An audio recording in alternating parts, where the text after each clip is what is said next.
Thank you, everybody, for coming to the Aaron Torres Podcast YouTube page. If you could do me a quick favor, see that little black subscribe button at the bottom of your screen? Go ahead, click that black subscribe button. Really does help our audience grow, really does help our channel grow, really does help and mean more than you could possibly know. So go ahead, hit that little black subscribe button. Also, thank you to our presenting sponsor, Betfred Sportsbook and the Betfred Sportsbook app. Bet 50 on any game, get $250 in free bets.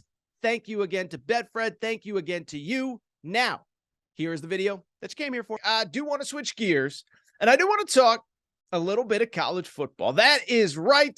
College football season ended last week, but if you think that we are done talking college football on the Aaron Torres Pod, you got another thing coming to you. We basically talk college football 52 weeks out of the year, and boy, oh boy, do we have a story that we got to get to today.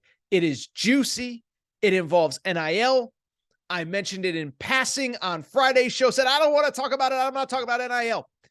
And then some details came out on Friday over the weekend, and I would be remiss. I wouldn't be doing my job as a host if I did not talk about it. And so let's break it down. Let's discuss it. And let's talk about a high school football superstar, a 4 to 5 star-ish quarterback named Jaden Rashada. Okay. And if you're a longtime listener of the show, or if you're a keen observer with a keen ear, you remember that we actually talked about Jaden Rashada last spring. I want to say it was maybe June of 2022. And what we talked about was even then, this kid was going into his senior year. So he just recently completed his senior year. And even prior to his senior year, he had a crazy recruitment, even 8, 9, 10 months ago, whatever it was back in June. So why we talked about him was that he, in the springtime, did the whole, campus tour thing. And essentially at the end of it, it appeared for all intents and purposes that he was set to commit to Florida, had done a couple visits, had done this, had done that. And it seemed as though he was set to go to Florida. Then he postpones his commitment date. Then we hear that he is going to the University of Miami on a visit. And then, out of nowhere, surprise, surprise, after he was already set to commit, and then at the last minute decides that he is going to go visit Miami, he decides to commit to Miami. And so remember, this was 8, 9 months ago. And at the time, this was kind of that new phase of NIL where we're still trying to figure out what's fact, what's fiction, what's reality, what's not. But of course, Florida fans, and I think a lot of people immediately say, well, it's got to be an NIL thing. Ready to go to Florida, last second goes to Miami. We know about the situation at Miami with John Ruiz. He's publicly talked about paying players NIL money. It's got to be an NIL deal. So we talked about that in June. We discussed it at the time. Florida fans were freaking out. Billy Napier can't handle the pressure of coaching at a big boy job. I told everybody to calm down. Everything is going to be fine. Well, fast forward about 5, 6 months from there, and in the fall, everything did turn out fine for the Florida Gators. Jaden Rashada was committed to Miami. He decides to decommit and actually commits to Florida, the place that everybody thought he was going back in the springtime. And so at the time, it was kind of a cool story. We didn't really make much of it. And it seemed as though everything was fine up until right around Christmas time. And let me explain why. National Signing Day, you start to hear a report that Jaden Rashada might not sign with Florida. Billy Napier's press conference on National Signing Day was actually postponed, and the rumor was because they wouldn't get the national letter of intent, what's going on, all that kind of stuff. But he gets the national letter, Florida gets the national letter of intent. Everything's fine. Everything appears to be good. There was an All-American game. I think it was the Under Armour game down in Florida. Jaden Rashada attends that. And then last week was the week that he was supposed to move to Florida to begin spring classes, enroll, and get ready for spring football. Again, 4 5-star quarterback in this 2023 class was set to enroll last week. There's just one problem. Week goes on, time goes on, everything's going on. Supposed to be in class starting Monday. Well, it gets to be Tuesday, and then Wednesday, and then Thursday. And Jaden Rashada still isn't there. Friday was reportedly the drop-dead deadline of you have to start classes by today to be eligible for the spring semester at Florida. Obviously, for Jaden Rashada, there's no games to play, but obviously he has to be enrolled to take classes and take part in spring football. So as I record here on Sunday night, Jaden Rashada did not enroll on Friday. The latest reports are that he's back in California where he's from, that he's not planning on showing up this week, and that his recruitment now is very much up in the air. So that alone is craziness. 5-star quarterback, largely the kid that they built this entire class around. Florida's a top 10 or so class in the country, isn't showing up. I think there was even reports that they could probably push it till Monday. But again, it doesn't appear as though he is going to enroll there. And so I think there's a lot of interesting questions about this can he get out of his national letter of intent? Where would he end up? And those are questions that we'll all discuss in the future going forward. The thing is, though, there is one specific question that many of you are probably wondering at this specific moment, which is this. It is, well, wait a second, Torres. This guy commits, signs, is in Florida for an All-American game, ready to go, and he decides not to go. What could have possibly happened? Well, if you believe reports from credible outlets, The Athletic, the Orlando Sentinel, places like that, the story goes as follows. Jaden Rashada, when he committed to Florida, he and his camp, he and his family, he and his agent, let's be honest, agreed to a very lucrative NIL deal. Now, the reports were that it was upwards of $13 million. Now, to be fair, there are multiple credible people that are saying that number is absurd, but it was a large NIL number. Maybe it's 13, maybe it's much less. That's not really the point. The point is this, is that as he got closer to enrolling, the reports, and again, from credible places, this isn't a message board. This isn't, Twitter. This is from The Athletic, from the Orlando Sentinel, etc.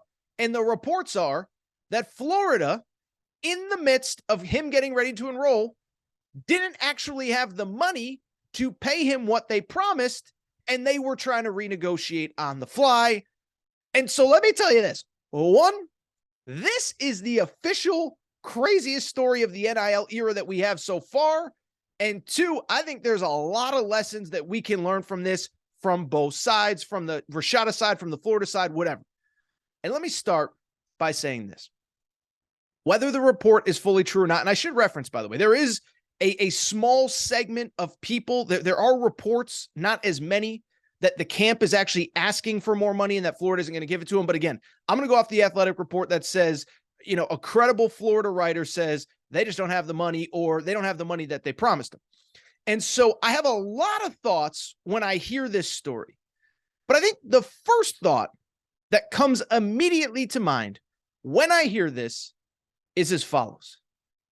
This is a PR disaster for Billy Napier, okay? It is not hyperbole for me to say that this is, in the new world of college football, about the worst possible thing that could happen to you and your program, especially, by the way, if you're on the ground floor, you're trying to build up, you're not Alabama, you're not Georgia, you're not even USC with Lincoln Riley.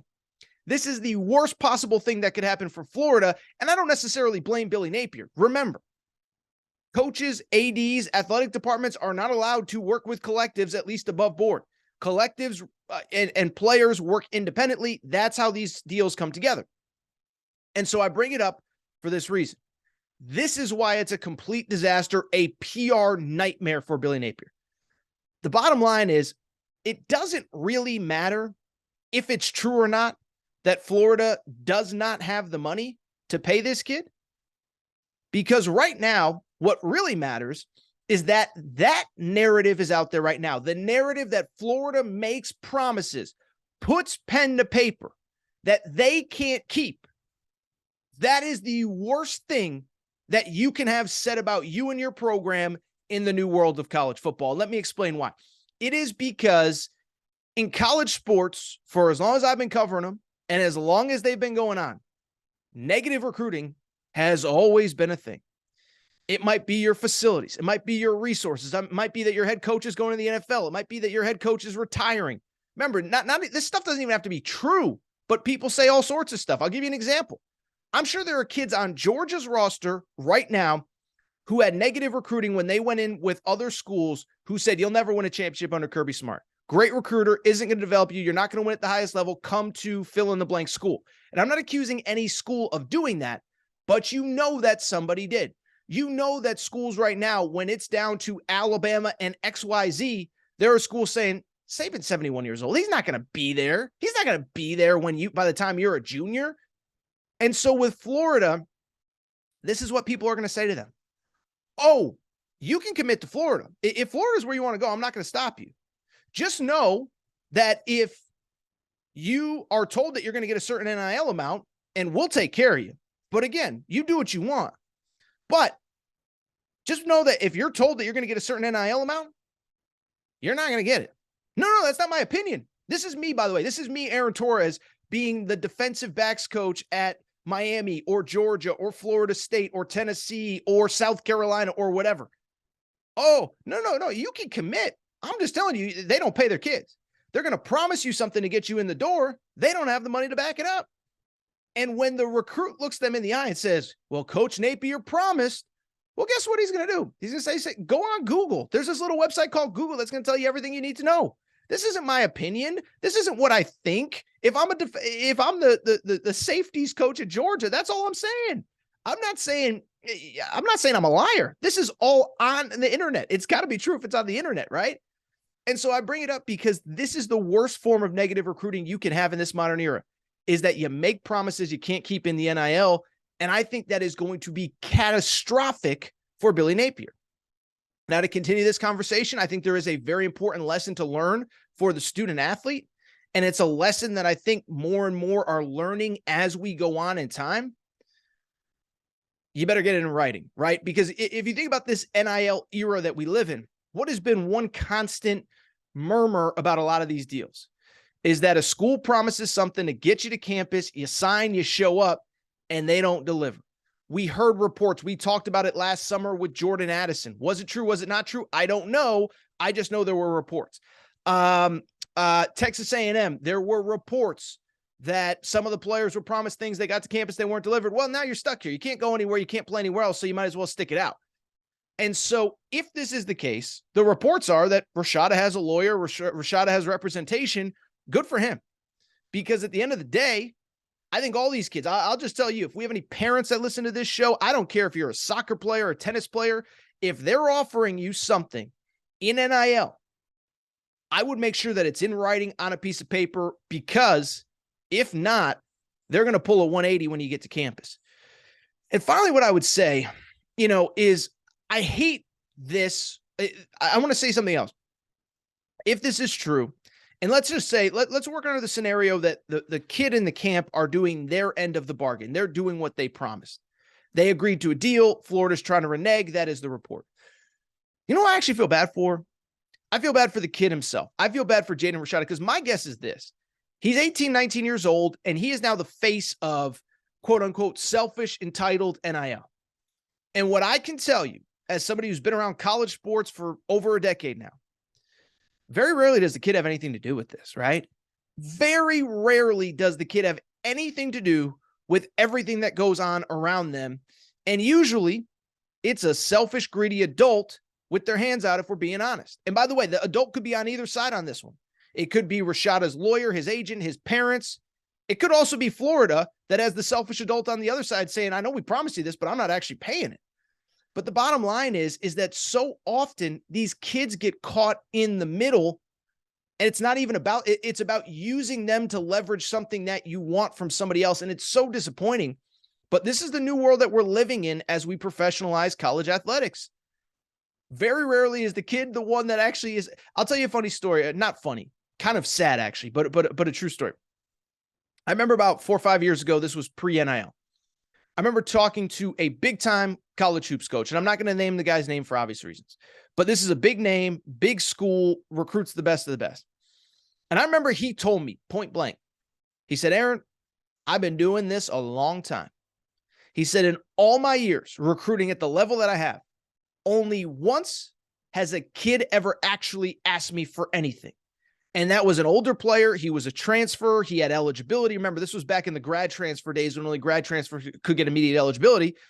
And the coach was like, this guy was 22, 23, and he knew what he wanted. And he came in, he said, this is what I want. And I threw him out of my office because, coach said at the time that wasn't allowed. I didn't do it. But I bring it up because it's never the kid that's the one that's, hey, coach, I need this.